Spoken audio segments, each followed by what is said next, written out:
بيستقبلوك استقبال جميل جدا صراحة. وكنت بقول يعني قبل المباراة كده اتحدث مع احد الاعلاميين اللي متواجدين في ارضية الملعب من نادي الباطن، بقول له يعني حتى الباطن من كتر كرمها البرد بتاعها مختلف. وهنا قدامنا ادواردو بينال انذار وطرد لادواردو، طرد الكارلوس ادواردو، طرد الكارلوس ادواردو يغادر المباراة بطرد في الوقت بيحتسبه حكم المباراة محمد الجردي. طرد على كارلوس ادواردو، طرد على كارلوس ادواردو يغادر، وطرد دلوقتي لكارلوس ادواردو يحتسب حكم المباراة محمد الجردي. طرد في الدقيقة 19. كارلوس ادواردو يعني هيجبر الهلال ان هو يلعب المباراة ب10 لاعبين. كارلوس ادواردو يتعرض لحالة طرد. هنا الإعادة للكرة اللي موجودة، وهنا التدخل كده القوي من غير كرة من ادواردو. لقطة هي موجودة أمام حضراتكم اهي هنا. شكرا مخرج المباراة. هنا ادواردو حكم المباراة شايف ان هو متعمد في اللقطة اللي فاتت كارلوس ادواردو بعد تدخل كان بقوة في اللقطة الماضية وطرد. تدخل على مهنا، هو الاول اداله انذار بس واضح ان كارلوس ادواردو تلفظ. وان كان عبد الملك الخيبري، شوف الاعادة للكرة اللي فاتت، شوف الاعادة للكرة اللي فاتت والانقاذ من مزيد. واللقطة دي يعني هنشوف ايه بقى التحقيق الخلجاوي لأبناء الدانا اللي يبحثون عن دانا تبقيهم في دوري جميل وفي دور مهم جدا لهذا المدرب اللي يفكر الآن على المرحلة القادمة، المرحلة الصعبة لإبقاء الفريق الخلجاوي لموسم آخر في دوري جميل.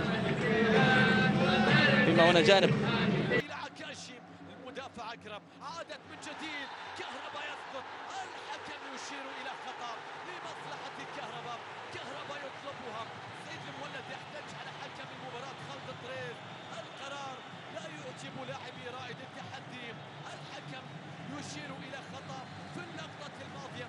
شوف كهربا وشوف الأنصاري، ما هو القرار الآن؟ هنا الاحتجاج في اللقطة الماضية، هنا اللاعبين، هنا خوسي سيارة 20 دقيقة كهربا يريد تنفيذها. هذه اللقطة الماضية أين كانت الإعاقة والسقوط في اللعبة الماضية؟ شوف من هذا المكان ممكن تكون أوضح، سقوط كهربا كان في الداخل في اللعبة الماضية. هذه اللعبة وهذا الاشتراك، قدم كهربا كانت في الداخل، سقوطه في اللعبة الماضية كان في داخل منطقة الجزاء. حكم المباراة يحتسب ركلة جزاء بعد مرور 20 دقيقة فقط. لم يتأخر هجوم الاتحاد الذي استمر بالضغط. هنا نشاهد خالد السميري، خوسي سيارة 20 دقيقة قد تكون. يا صاحبي شد الظهر فيني وشد الظهر فيك، يقولها ويأكدها، يكتبها ويفعلها. فهد المولد يحرك بقية النمور، فهد المولد يتقدم للعميد من أجل كل هذا الحضور، كل هذا الجمهور.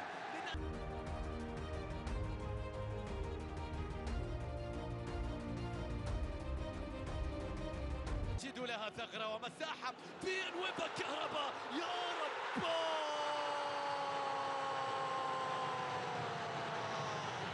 الكل تعالي، واللي انت كهربا، اللي انت كهربا، خلي بالك خلي بالك، ده كهربا مش هزار، مش هزار، مش هزار.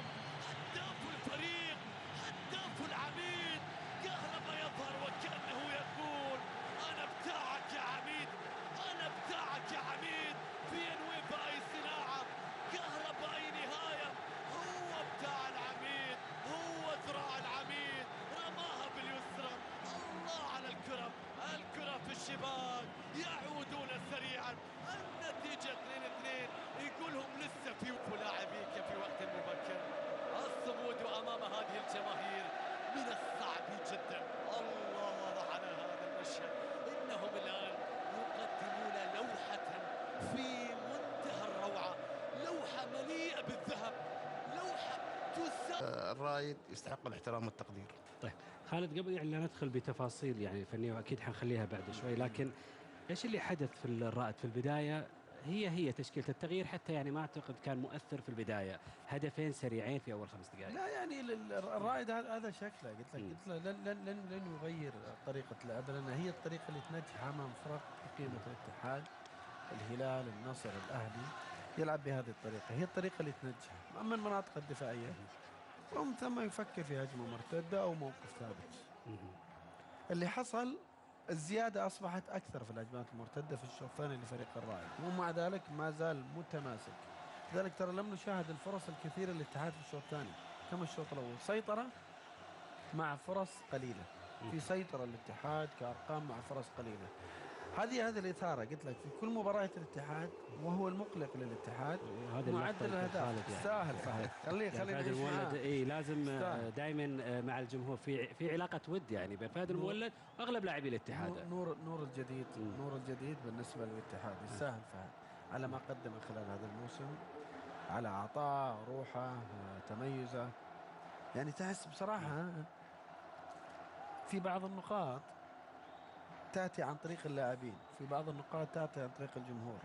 ترى نتيجة 2-2 الملعب ولع، الجمهور هو اللي يجيب لك 3 نقاط بعض الأحيان. رقم واحد يا خالد، يعني تعرف جمهور الاتحاد هو الجمهور الوحيد اللي رغم انه خسران 2-1 من الرائد بالبداية وقف، يعني قاعد يعطي تشجيع للاعبين.